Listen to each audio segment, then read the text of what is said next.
Ramya versus Darshan ಅನ್ನುವಂತಹ ಪರಿಸ್ಥಿತಿ ಸದ್ಯಕ್ಕೆ ನಿರ್ಮಾಣವಾಗಿದೆ. ಇದೇ ವಿಚಾರಕ್ಕೆ ಸಂಬಂಧಪಟ್ಟಂತೆ ಕಾನೂನು ಸಮರವನ್ನು ಕೂಡ ಸಾರುವುದಕ್ಕೆ ರಮ್ಯಾ ಮುಂದಾಗಿದ್ದಾರೆ. ನಟಿ ರಮ್ಯಾಗೆ ಅಶ್ಲೀಲ ಸಂದೇಶ ಪ್ರಕರಣ, ದರ್ಶನ್ ಫ್ಯಾನ್ಸ್ ವಿರುದ್ಧ ನಟಿ ರಮ್ಯಾ ನಿಗಿ ಕೆಂಡವಾಗುಬಿಟ್ಟಿದ್ದಾರೆ. ಡಿ ಫ್ಯಾನ್ಸ್ ವಿರುದ್ಧ ಎಫ್ಐಆರ್ ದಾಖಲಾಗಿದೆ. ರಮ್ಯಾ ಕೊಟ್ಟಂತಹ ದೂರಿನ ಅನ್ವಯ ಸೆಂಟ್ರಲ್ ಸೈಬರ್ ಕ್ರೈಮ್ನಲ್ಲಿ ಎಫ್ಐಆರ್ ದಾಖಲಾಗಿದ್ದು ಈಗ ಇನ್ವೆಸ್ಟಿಗೇಷನ್ ಅನ್ನು ನಡೆಸ್ತಾ ಇದ್ದಾರೆ ಪೊಲೀಸರು. A1 ಪ್ರಮೋದ್ ಗೌಡ ಸೇರಿ 43 ಅಕೌಂಟುಗಳ ವಿರುದ್ಧ ಎಫ್ಐಆರ್ ದಾಖಲಾಗಿದೆ.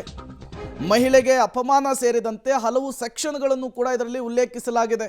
ಹಾಗಾಗಿ ಈ ಪ್ರಕರಣದಲ್ಲಿ ಪರ್ಟಿಕ್ಯುಲರ್ ಆಗಿ ಪೊಲೀಸರ ಇನ್ವೆಸ್ಟಿಗೇಷನ್ ಹೇಗೆ ಸಾಗುತ್ತೆ ಅಂತ ಹೇಳಿ, ಯಾಕೆಂದರೆ ಯಾರೂ ಕೂಡ ಒರಿಜಿನಲ್ ಹೆಸರನ್ನು ಹೇಳ್ಕೊಂಡಿಲ್ಲ. ಯಾವುದೋ ಮೂಲೆಯಲ್ಲಿ ಕೂತ್ಕೊಂಡು ತಮಗಿಷ್ಟ ಬಂದ ಹಾಗೇನೆ ಕೆಟ್ಟ ಕಮೆಂಟನ್ನು ಮಾಡಿದ್ದಾರೆ. ಈಗ ಇದನ್ನು ಪೊಲೀಸರು ಹೇಗೆ ಟ್ರೇಸ್ ಔಟ್ ಮಾಡ್ತಾರೆ, ಈ ಪ್ರಕರಣವನ್ನು ಹೇಗೆ ಒಂದು ಲಾಜಿಕಲ್ ಎಂಡಿಗೆ ತೆಗೆದುಕೊಂಡು ಹೋಗ್ತಾರೆ ಅನ್ನೋದನ್ನು ಕಾದು ನೋಡಬೇಕಿದೆ. ಆಕ್ಚುಲಿ ಈ ರೀತಿ ಮೆಸೇಜ್ಗಳನ್ನ ಮಾಡೋದು ಒಂದು ಅತ್ಯಾಚಾರಕ್ಕೆ ಸಮ ಅಂತ ಕಾನೂನು ಹೇಳುತ್ತೆ. ಕ್ರಮ ತಗೊಳ್ಳೇಬೇಕು. ನೋಡಿ, 4 ಪುಟಗಳ ದೂರು, 43 ಅಕೌಂಟ್ಗಳಿಂದ ಬಂದ ಸಂದೇಶಗಳ ಬಗ್ಗೆ ರಮ್ಯಾ ಅವರು ಉಲ್ಲೇಖ ಮಾಡಿದ್ದಾರೆ. ತಮ್ಮ 4 ಪುಟಗಳ ದೂರು ಮತ್ತು ಅದರ ಸ್ಕ್ರೀನ್ಶಾಟ್ಸ್ ಎಲ್ಲ ಪ್ರಿಂಟ್ಔಟ್ ತಗೊಂಡು ಅದನ್ನು ಅಟ್ಯಾಚ್ ಮಾಡಿದ್ದಾರೆ. ದರ್ಶನ್ ವಿರುದ್ಧದ ಕೊಲೆ ಪ್ರಕರಣ ಸುಪ್ರೀಂ ಕೋರ್ಟ್ನಲ್ಲಿ ವಿಚಾರಣೆ ಇತ್ತು.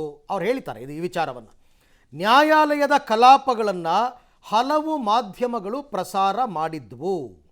ಅವ್ರು ಹೇಳೋದು ಹೌದು, ಅವತ್ತು ನ್ಯಾಯಾಲಯದಲ್ಲಿ ಏನೇನು ವಾದ ಪ್ರತಿವಾದ ನಡೀತು ಅಂತಕ್ಕಂಥದ್ದನ್ನು ಮಾಧ್ಯಮಗಳಲ್ಲಿ ವರದಿಯನ್ನು ಪ್ರಸಾರ ಮಾಡಿದ್ದು ನಿಜ.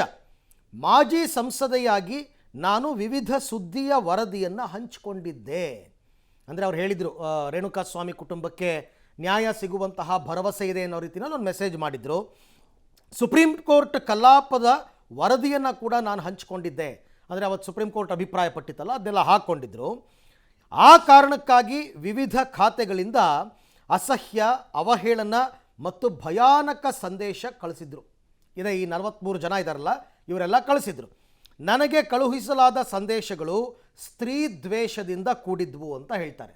ನಿಜ, ಅದು ಸ್ತ್ರೀ ದ್ವೇಷಿಗಳೇ ಈ ರೀತಿ ಮೆಸೇಜನ್ನು ಮಾಡೋದಕ್ಕೆ ಸಾಧ್ಯ. ಯಾಕೆಂದರೆ ಅವ್ರ ಮನೆಯಲ್ಲಿ ಅವ್ರ ತಾಯಿ, ಅಕ್ಕ, ತಂಗಿ ಎಲ್ಲ ಇರ್ತಾರಲ್ಲ, ಅವರನ್ನು ದ್ವೇಷ ಮಾಡ್ತಾರೆ. ಒಬ್ಬ ಹೆಣ್ಣುಮಗಳಿಗೆ ಈ ರೀತಿ ಮೆಸೇಜ್ ಕಳಿಸೋದು ರಾಂಗ್. ಅದು ಅವುಗಳನ್ನು ದೂರಿನಲ್ಲಿ ಉಲ್ಲೇಖಿಸಲು ಸಹ ಸಾಧ್ಯವಾಗ್ತಿಲ್ಲ, ಅಷ್ಟು ಕೆಟ್ಟದಾಗಿ ಅವರು ಮೆಸೇಜ್ಗಳನ್ನು ಮಾಡಿದರು. ಆದ್ದರಿಂದ ನನ್ನ ದೂರಿನೊಂದಿಗೆ ಸಂದೇಶಗಳ ಲಿಂಕ್ಗಳನ್ನು ಲಗತ್ತಿಸುತ್ತಿದ್ದೇನೆ. ಸೈಬರ್ ಕ್ರೈಮ್ ಅವ್ರಿಗೆ ಅದೇನು ದೊಡ್ಡ ವಿಚಾರ ಅಲ್ಲ, ಬರೀ ಲಿಂಕ್ ಕೊಟ್ಟರೆ ಸಾಕು. ದರ್ಶನ್ ಅಭಿಮಾನಿಗಳ ಪೋಸ್ಟು ಅತಿರೇಕವಾಗಿದೆ, ಅತಿರೇಕದ ಮಾತುಗಳನ್ನ ಆಡಿದ್ದಾರೆ, ಸೊಂಟದ ಕೆಳಗಿನ ಪದಗಳನ್ನ ಬಳಸಿದ್ದಾರೆ. ದರ್ಶನ್ ಫ್ಯಾನ್ಸ್ ಬಳಸಿರುವ ಭಾಷೆ ಅಶ್ಲೀಲ ಮತ್ತು ಕೊಳಕು ಅಂತ ಹೇಳ್ತಾರೆ. ಅತಿರೇಕದಲ್ಲಿ ಅಶ್ಲೀಲ ಮತ್ತು ಕೊಳಕು ಸಂದೇಶಗಳನ್ನು ಅವರು ನನಗೆ ಕಳಿಸಿದ್ದಾರೆ.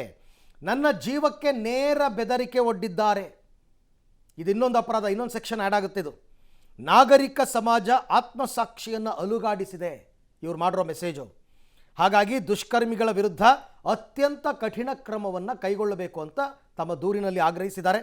ಹಾಗೆಯೇ ಆ ಪೋಸ್ಟ್ಗಳನ್ನು ತೆಗೆದು ಹಾಕೋದಕ್ಕೆ ಸೂಕ್ತ ಪ್ರಕ್ರಿಯೆಯನ್ನು ಆರಂಭಿಸಬೇಕು ಅಂತಕ್ಕಂಥದ್ದನ್ನು ಅವರು ತಮ್ಮ ದೂರಿನಲ್ಲಿ ಉಲ್ಲೇಖ ಮಾಡಿದ್ದಾರೆ. ಇದಕ್ಕೆ ಪೊಲೀಸ್ ಡಿಪಾರ್ಟ್ಮೆಂಟ್ ಸಕಾರಾತ್ಮಕವಾಗಿ ಸ್ಪಂದಿಸಿದೆ. ಇಮಿಡಿಯೇಟಾಗಿ FIR ಕೂಡ ಆಗಿದೆ. ಸೈಬರ್ ಕ್ರೈಮ್ ಪೊಲೀಸ್ ಸ್ಟೇಷನ್ನಲ್ಲಿ ಈಗಾಗಲೇ ಅವರು ತನಿಖೆಯಲ್ಲಿ ಕಾರ್ಯೋನ್ಮುಖರಾಗಿದ್ದಾರೆ. ಸುಪ್ರೀಂ ಕೋರ್ಟಿಂದ ಸಾಮಾನ್ಯ ಜನರಿಗೆ ಎಲ್ಲೋ ಒಂದು ಕಡೆ ಹೋಪ್ ಇದೆ, ನಮಗೆ ಜಸ್ಟಿಸ್ ಸಿಗುತ್ತೆ ಅಂತ. ಅದಾದಮೇಲೆ ಟ್ರೋಲ್ಗಳೆಲ್ಲ ಶುರು ಮಾಡಿಕೊಂಡ್ರು. ನನಗೆ ಅನ್ನಿಸ್ತು ಈ ರೇಣುಕಾ ಸ್ವಾಮಿಗೂ ಮತ್ತು ಇವ್ರು ಮೆಸೇಜ್ ಮಾಡೋದಕ್ಕೂ ಏನೂ ವ್ಯತ್ಯಾಸನೇ ಇಲ್ಲ. ಸೊ ಹಾಗಾಗಿ ನಾನು ಇವತ್ತು ಬಂದು ಕಮಿಷನರ್ ಸಾಹೇಬ್ಗೆ ನಾನು ಕಂಪ್ಲೇಂಟ್ ಕೊಟ್ಟಿದ್ದೀನಿ. ಅವ್ರು ಆಕ್ಸೆಪ್ಟ್ ಮಾಡಿದ್ದಾರೆ. ಇಲ್ಲಿ ಸೈಬರ್ ಕ್ರೈಮ್ ಡಿಪಾರ್ಟ್ಮೆಂಟ್ ಇದೆ ಕಮಿಷನರ್ ಆಫೀಸಲ್ಲಿ, ಸೊ ಅಲ್ಲಿಗೆ ಅವರು ಫಾರ್ವರ್ಡ್ ಮಾಡ್ತೀನಿ ಅಂತ ಹೇಳಿದ್ದಾರೆ. ಇದರಿಂದ ಸಮಾಜಕ್ಕೆ ಒಂದು ಮೆಸೇಜ್ ಹೋಗ್ಬೇಕಂತ ನಾನು ಇಷ್ಟಪಡ್ತೀನಿ. ಎಲ್ಲ ಹೆಣ್ಮಕ್ಳು ಪರ ನಾನು ಈ ಕಂಪ್ಲೇಂಟ್ ಮಾಡಿದ್ದೀನಿ. ಆ್ಯಕ್ಚುಲಿ ಐ ಡೋಂಟ್ ಥಿಂಕ್ ಅವರಿಬ್ಬರು ನನ್ನ ಬಗ್ಗೆ ಹೇಳಿದಾರೆ ಅಂತ ನನಗೆ ಅನ್ಸಲ್ಲ. 100% ಅವ್ರ ಜವಾಬ್ದಾರಿ ಇದೆ. ಯಾಕಂದರೆ ರೇಣುಕಾ ಸ್ವಾಮಿ ದರ್ಶನ್ ಫ್ಯಾನ್ ಅಲ್ವಾ, ಅವ್ರು ಹೇಳ್ಬೇಕಲ್ವಾ ಫ್ಯಾನ್ಸ್ಗೆ. ಕೊಟ್ಟ ಮೇಲೆ ಅದಕ್ಕೇನು ಕ್ರಮ ತಗೋಬೇಕೋ ತಗೊಳ್ತಾರೆ ಪೊಲೀಸು. ಸೋಷಿಯಲ್ ಮೀಡಿಯಾದಲ್ಲಿ ಈಗೆಲ್ಲ ನಾವು ಮಾನಿಟರ್ ಮಾಡ್ತಾ ಇದ್ದಾರೆ. ಯಾವುದು ಸೆನ್ಸಿಟಿವ್ ಆಗಿರ್ತಕ್ಕಂಥ ವಿಚಾರಗಳಿರುತ್ತೆ ಅವನ್ನೆಲ್ಲ ಕೂಡ ಐದರ್ ಬ್ಲಾಕ್ ಮಾಡ್ತಾರೆ, ಇಲ್ಲ ಅವರು ಕಂಪ್ಲೇಂಟ್ ಯಾರಾದರೂ ಕೊಟ್ಟರೆ ಅದನ್ನು ಕಂಪ್ಲೇಂಟ್ ತೊಗೊಂಡು ಅದ್ರ ಮೇಲೆ ಕ್ರಮ ತಗೊಳ್ತಾರೆ.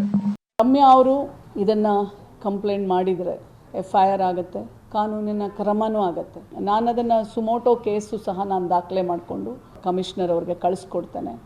ಸೊ ಆ ಥರ, ಯಾಕಂದರೆ ಇಲ್ಲ ಅಂತಂದರೆ ಏನಾಗುತ್ತೆ, ಒಬ್ರು ನೋಡ್ಕೊಂಡು ಇನ್ನೊಬ್ರು, ಇನ್ನೊಬ್ರು ನೋಡ್ಕೊಂಡು ಇನ್ನೊಂದು ಹೆಣ್ಮಗಳಿಗೆ ಮಾನಹಾನಿ ಮಾಡ್ತಾನೆ ಹೋಗ್ತಾರೆ.